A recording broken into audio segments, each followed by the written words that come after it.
And stories में आज हम लाए हैं शरदेंदु बंदोपाध्याय का लिखा हुआ रातें रोती थी अर्थात रात के अतिथि। शरदेंदु बंदोपाध्याय जिनका जन्म 30 मार्च 1899 साल में हुआ था और मृत्यु हुई थी 1970 साल। बांग्ला साहित्य में शरदेंदु बंदोपाध्याय का एक विशिष्ट नाम है। ब्योमकेश बख्शी के रचयिता तो है ही, इसके अलावा भी उन्होंने बहुत सारी छोटी कहानियों, उपन्यास एवं चित्र नाटक का भी सृजन किया है। आज की कहानी का मुख्य चरित्र है मृत्युंजय घोष और अतिथि। अब हम शुरू करने जा रहे हैं रोंगटे खड़े करने वाली कहानी रातें रोती थी।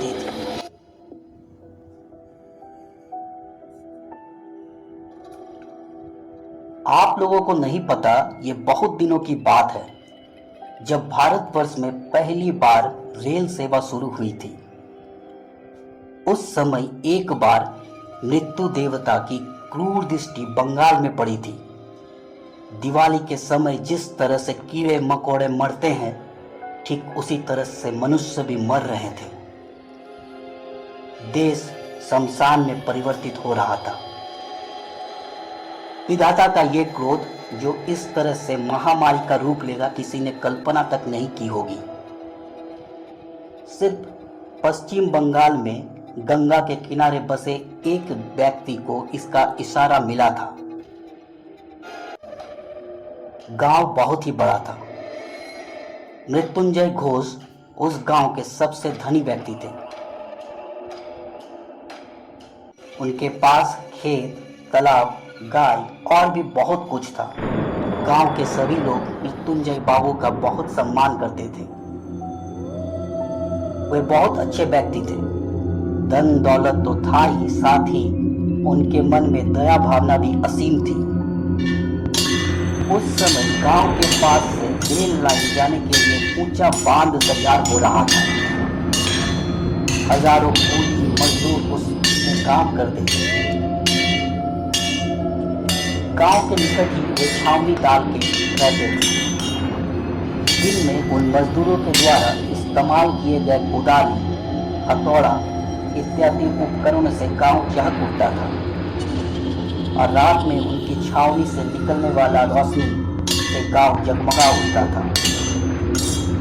गांव के लोग उन हजारों मजदूरों के काम को देखते और सोच में पड़ जाते, न जाने ये सब क्या हो रहा है। गांव के लोग रेल कभी नहीं देखे थे, इसीलिए बांध का तात्पर्य भी वे समझ नहीं पा रहे थे। परंतु मृत्युंजय बाबू बहुत ही समझदार व्यक्ति थे और अपने सर को हिलाते हुए कहते,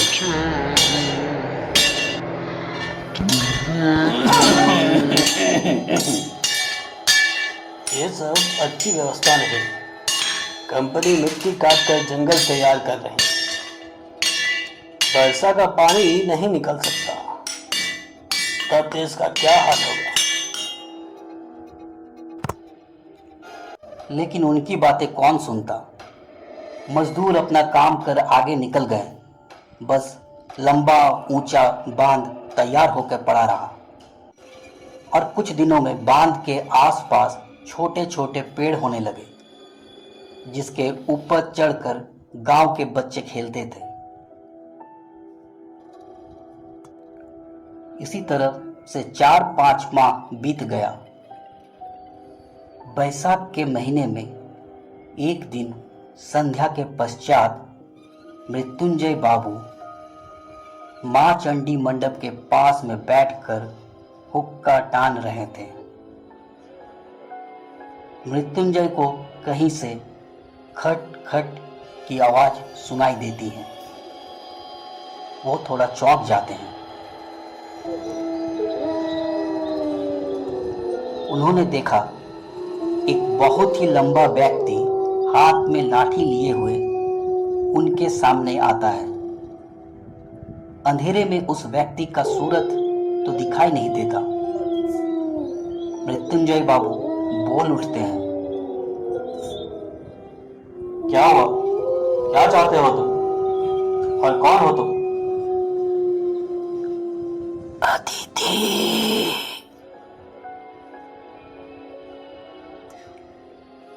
उस व्यक्ति की आवाज सुनकर मृत्युंजय बाबू के शरीर की सारी हड्डियां मानो सिकुड़ सी गई। ऐसी आवाज उन्होंने जीवन में कभी नहीं सुना होगा। मृत्युंजय किसी तरह से अपने हुक्के को रखकर पूछते हैं, कहां से आ रहे हो? उस तरफ से।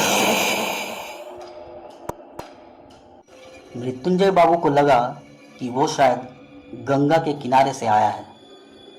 वो अपने नौकर को लालटेन लाने को कहते हैं। मृत्युंजय के घर में हमेशा मुसाफिर आते रहते थे। कोई निराश नहीं लौटता था। अतिथियों के लिए एक घर भी अलग से बनाया हुआ था। जितना दिन जिसे रहना हो वह उस अतिथि गृह में रहता और इसके लिए कोई पैसे भी नहीं देने पड़ते। कुछ दिन रहकर लोग अपने गंतव्य स्थल पर चले जाते। रात में ठहराव के लिए मृत्युंजय बाबू का घर ही उत्तम स्थान था। नौकर लालटेन ले आता है। तभी उस अतिथि के चेहरे को मृत्युंजय बाबू देखते हैं। सर में बहुत बड़ा एक पगड़ी से ही मुंह पूरी तरह से ढकी हुई। बस आंखें जहां रहनी चाहिए, मानो ऐसा लग रहा है वहां से काला आभा निकल रहा हो। बदन में काला चादर लिपटा हुआ, पैरों में नागरा। जिस हाथ में वो लाठी पकड़ा है वो हाथ अलकतरे से भी काला है। मृत्युंजय बाबू को बहुत डर लगने लगा। वो सोच रहे थे कि इतने गर्म में अतिथि चादर क्यों लिया हुआ है, मुंह भी नहीं दिखाई दे रहा। ये चोर डाकू तो नहीं। तभी अचानक अतिथि जोर जोर से हंसने लगा।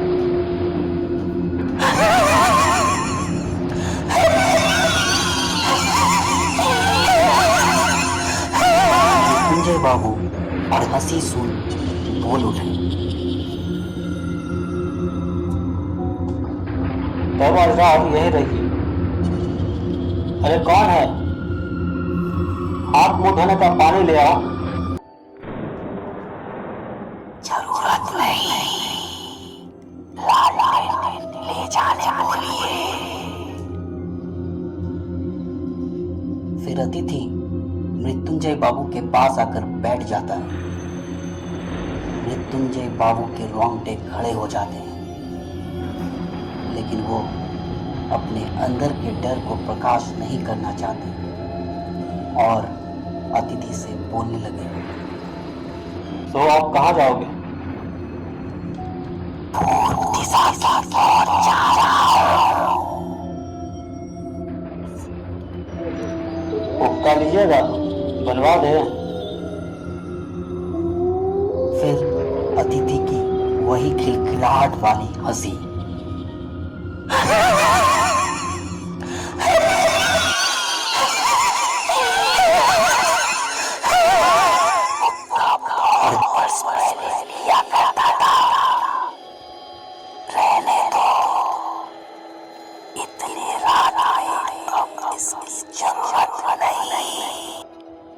तो महाशय आपका नाम तो मैंने पूछा ही नहीं, क्या नाम है आपका?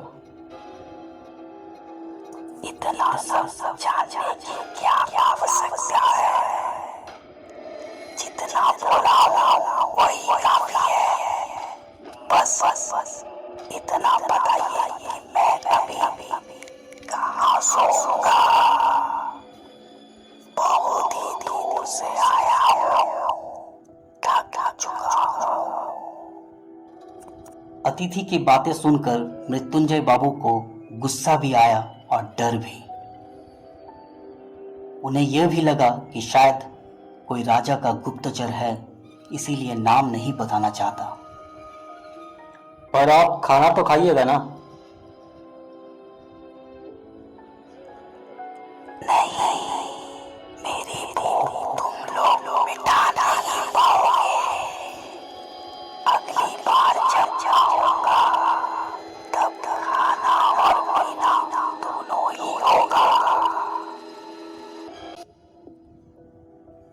अतिथि के बातों का अभिप्राय मृत्युंजय बाबू को नहीं समझ आया, पर मृत्युंजय बाबू के घर में कोई अतिथि भूखा रहे यह भी उन्हें पसंद नहीं था।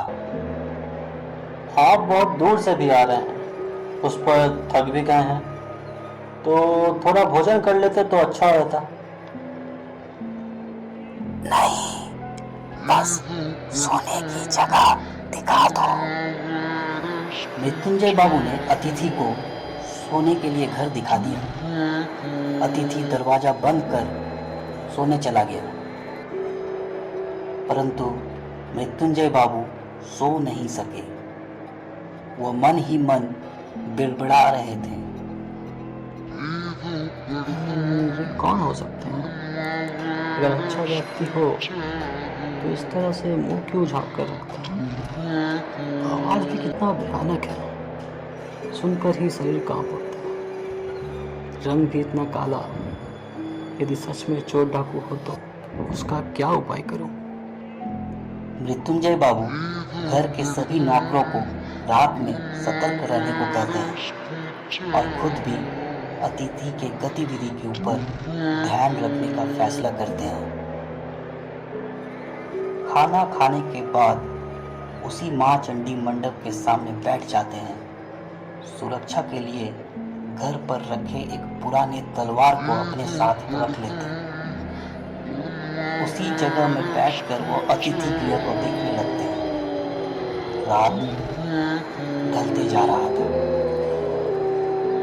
गांव निशब्द हो चुका था। चारों ओर शांत माहौल था। तभी अचानक कुछ आवाज मृत्युंजय बाबू के कानों में आई और वो सचेत हो गए। चांद की चांदनी से सभी जगह जगमगा रहा था, पर आवाज किस दिशा से आई वो समझ नहीं पा रहे थे। कुछ समय पश्चात फिर से आवाज आई। ऐसा लगा कि कोई अतिथि का दरवाजा खोल रहा हो। मृत्युंजय अतिथि गृह की तरफ आंखें जमाए रखा, फिर चारों तरफ निशब्द। उसके बाद जो हुआ वो अद्भुत था। अतिथि गृह से एक व्यक्ति निकल रहा है। चांद की रोशनी में उसका चेहरा देख मृत्युंजय की धड़कनें बंद सी हो गई। उसने देखा ये कोई मनुष्य नहीं बल्कि एक मानव कंकाल है जो नग्न होकर बाहर खड़ा है। परंतु आश्चर्य की बात यह है कि उस कंकाल की सारी हड्डियां सफेद नहीं बल्कि काली है और पसलियों के आर पार भी स्पष्ट रूप से देखा जा सकता है। हाथ में वही लंबी लाठी जो अतिथि के पास थी। मृत्युंजय बाबू ये सब देखकर कांपने लगे। वो कंकाल गर्दन उल्टा घुमाकर मृत्युंजय को देखने लगा और चांद की रोशनी में वो दांतें निकालकर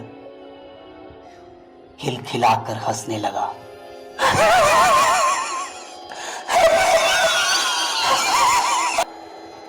फिर कंकाल वहां से चला गया।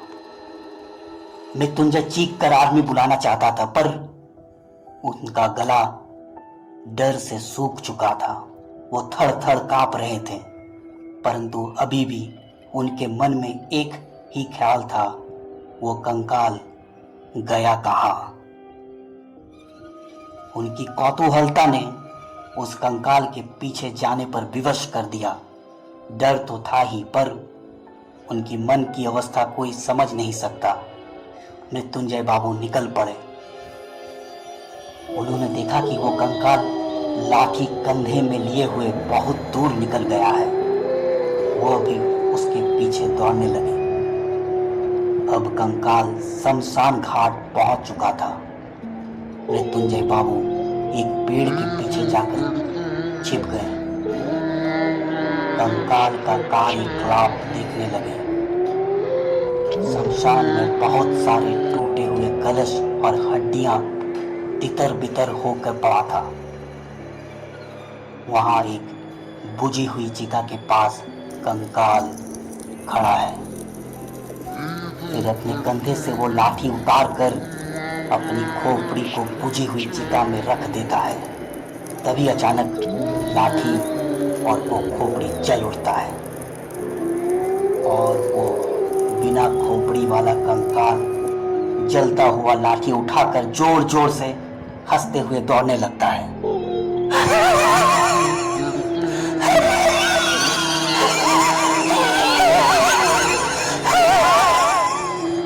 और मानो उसके साथ असंख्य कीड़े मकोड़े निकलने लगे हो।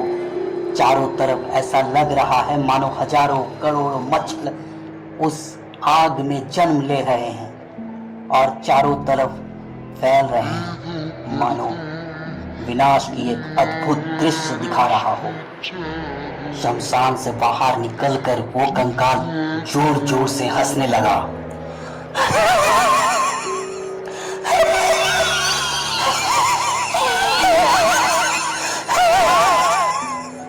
और चिल्लाकर सभी कंकालों को कहने लगा कि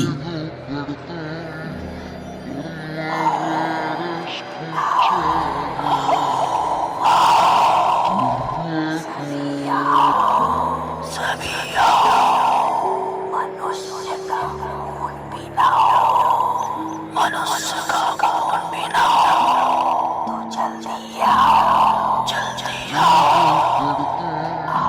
बहुत मजा आएगा, बहुत मजा आएगा। सभी आओ, सभी आओ, जाओ, जाओ, सभी आओ, सभी आओ।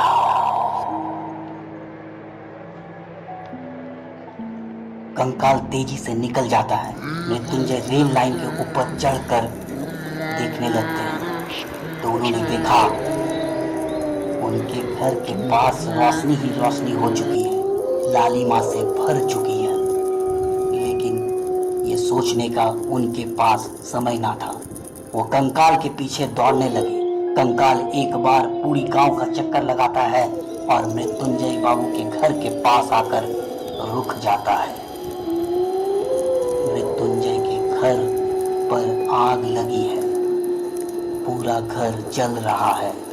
कंकाल वो जलता हुआ लाठी घर पर फेंक देता है और मृत्युंजय के सामने जाकर खड़ा हो जाता है। मृत्युंजय बाबू को अब प्राणों का भय नहीं था। वो बस कंकाल से पूछने लगे, तुम कौन हो? कौन हो तुम?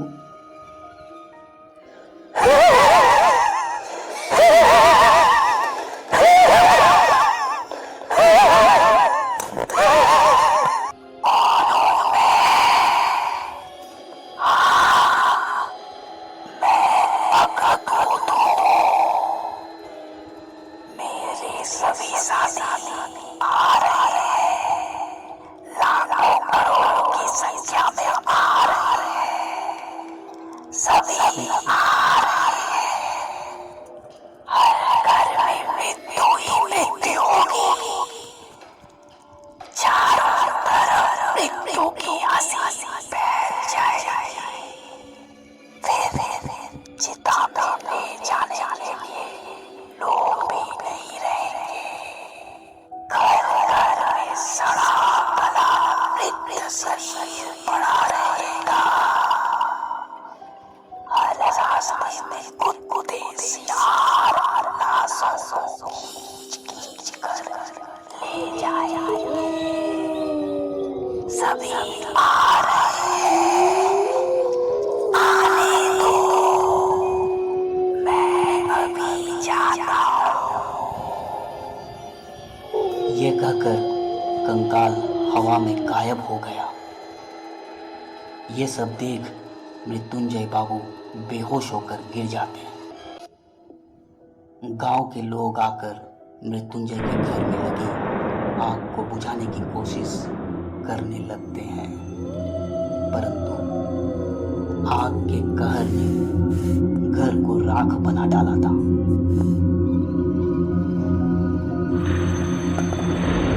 होश आते ही मृत्युंजय बाबू पागलों की तरह इधर उधर दौड़ने लगते हैं।